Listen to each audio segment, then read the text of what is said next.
Atem Nitzavim hayoim kulchem b'nei Hashem Elokeichem. The Baruch Shalom addresses the entire Klal Yisrael. This will be Hashem here. After the Rav speaks. After the Rav speaks. He's got to follow the mitzvah again to the Makam. After the Rav speaks. Do your own thing. Take it easy. Atem Nitzavim hayoim kulchem b'nei Hashem Elokeichem. The Baruch Shalom is addressing the entire Klal Yisrael, all from the very Roshechem, Shitechem, Ziknechem, each and every Tapchem, Meshechem, the entire Klal Yisrael that it consists of.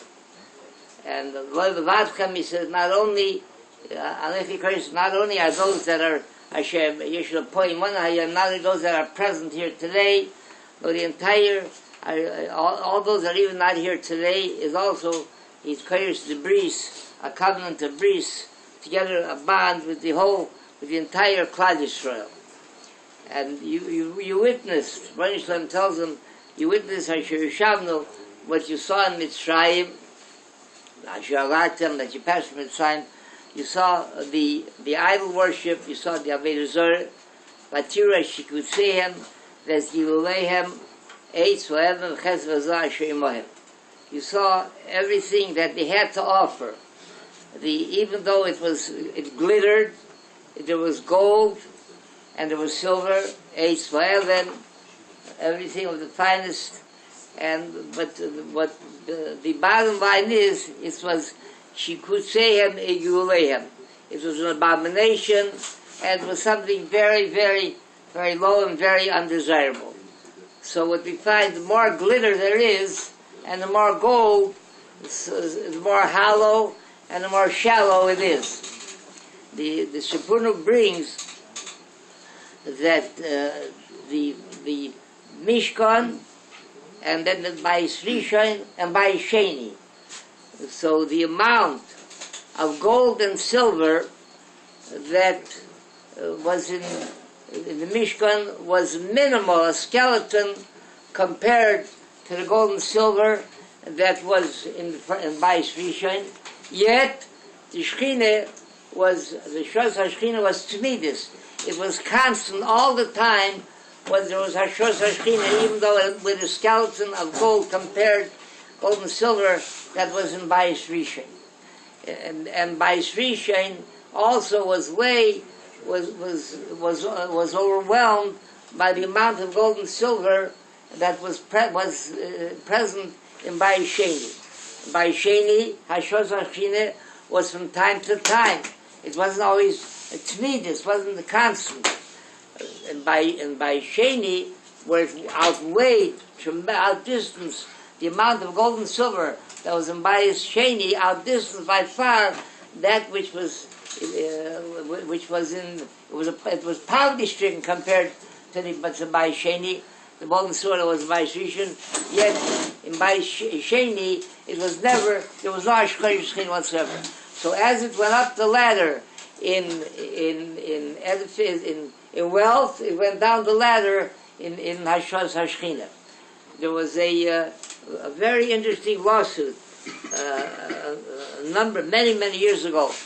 Pennsylvania Railroad was being sued by a motorist who was crossing a great crossing, and a train crashed into him, and he was crippled, paralyzed for life.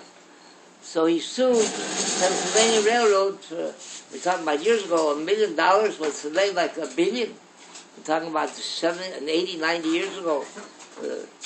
He sued him for $1 million, and he and his witnesses, their case was based on the fact of the negligence of the Pennsylvania Railroad, that the motorman, as he's supposed to pass a great crossing, he's supposed to wave a lantern that to signal oncoming motorists that there's a train passing. So based on that, it weighed very heavily in favor of the plaintiff, the one who was sued Pennsylvania Railroad. Then the attorney for Pennsylvania Railroad put the motorman on the stand. And he asked me, he said, did you, on the oath and on the stand, asked him, did you wave that lantern? He said, yes. He said, you waved it the amount of time that you're supposed to? Yes.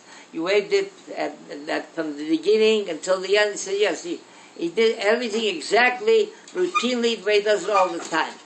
Then the attorney for the plaintiff, he cross-examined him, and he couldn't shake his testimony. He waived it.